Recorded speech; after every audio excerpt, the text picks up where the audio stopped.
கன்னிராசியா நீங்க? வாங்க, உதவிக்கு பேர் போடுவாங்கன்னு பார்த்தா கன்னிராசின்னு வச்சுக்கலாம். எழுதுற மனசு, யாரா உதவின்னு கேட்க கூடாது. குடும்பத்தால கூட சண்டை போட்டு கூட அவங்க போய் ஹெல்ப் பண்றது. அவங்களுக்கு ஹெல்ப் பண்ணி என்ன பண்ணுவீங்க? அவங்க ஹெல்ப் பண்ணதே மறந்துடுவாங்க அப்படியேவும். ஆனா நீங்க உயிரை கொடுத்து ஹெல்ப் பண்ணிருப்பீங்க, அவங்க தூக்கி போட்டு என்ன பண்ண அப்படின்னு சொல்லிட்டு போயிருவாங்க.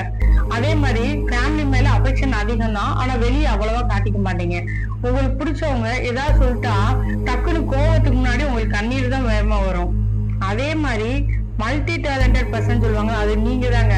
ஒருத்தருக்கு ஒரு வேலை தெரியல, 2 வேலை தெரியல, ஆனா 10 ஆள் வேலையும் உங்களுக்கு தெரியும். அந்த 10 பேருக்கும் ஆலோசனை சொல்ற இடத்துல இருப்பீங்க. ஆனா உங்க ஆலோசனையை வாங்கிட்டு உங்களுக்கே ரிவீட் அடிச்சிருவாங்க, ஆப் வச்சிருவாங்க. அதே மாதிரி குடும்பத்தாளு மேல அஃபெக்ஷன் இருக்கும், ஆனா வெளியே காட்டிக்கவே மாட்டீங்க. குழந்தைகள் மேல அஃபெக்ஷன் ரொம்பவே இருக்கும், ஆனா அதையும் வெளியவே காட்டிக்க மாட்டீங்க. அவங்க சின்ன தப்பு பண்ணிட்டாலும் கோவம் வரதுக்கு முன்னாடி கண்ணீர் தான் உங்களுக்கு வரும். ஏன்னா பாசம் அப்படி. யாரா இருந்தாலும் பக்கத்து வீட்டுக்காங்க, எதிர்த்து வீட்டுக்காங்க, கூட வேலை பார்க்கறது தேடி தேடி போய் ஹெல்பிங் மைண்டாவே இருப்பீங்க. அதே மாதிரி உங்களை பகைச்சுக்கவும் கூடாது, மனசுல வச்சுக்கிட்டே இருப்பீங்க. எப்படா சந்தர்ப்பம் கிடைக்கும் அப்படின்றது. கண்டிப்பா உங்களுக்கு பழி வாங்குற குணம் கண்டிப்பா இருந்தே ஆகும்.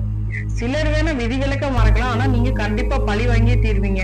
எனக்கு நீ அன்னைக்கு அது பண்ணல, உனக்கு வந்துருச்சுல அப்படின்ற ஒரு சந்தோஷம் உங்களுக்கு குழுன்னு இருக்கும். ஏன்னா தப்பு பண்ணவங்களுக்கு நீங்க அப்படி நினைப்பீங்க, நல்லது பண்ணவங்களுக்கு கெடுக்குன்னு நினைக்க முடியாது. ஆனா உங்களுக்கு கெட்டது பண்ணிட்டா அவங்க மறக்காம வச்சு ப்ரேயர் பண்ணி, சாமி கிட்ட ப்ரேயர் பண்ணி கூட எனக்கு பண்ணல, அது அவனுக்கு பண்ணு அப்படி சொல்லி நீங்க கேட்பீங்க. உங்களுக்கு இஷ்ட தெய்வம் எல்லாத்தையும் இப்படிதான் பேசுவீங்க. அதே மாதிரி டபுள் மைண்டாவே இருப்பீங்க. ஒரு விஷயத்தை எடுத்தா இதை பண்ணலாமா வேணாமா, இது செய்யலாமா வேணாமா, ஒரு முடிவை டக்குன்னு எடுக்கவே வராது. ஏன்னா கன்னிராசில. ஆனா ஒண்ணுங்க, குழந்தை மனசு மீனதுக்கு அப்புறம் உங்களுக்கு சொல்றேன். ஏன்னா ரொம்ப இலகுன மனசு, பாசக்காரங்க.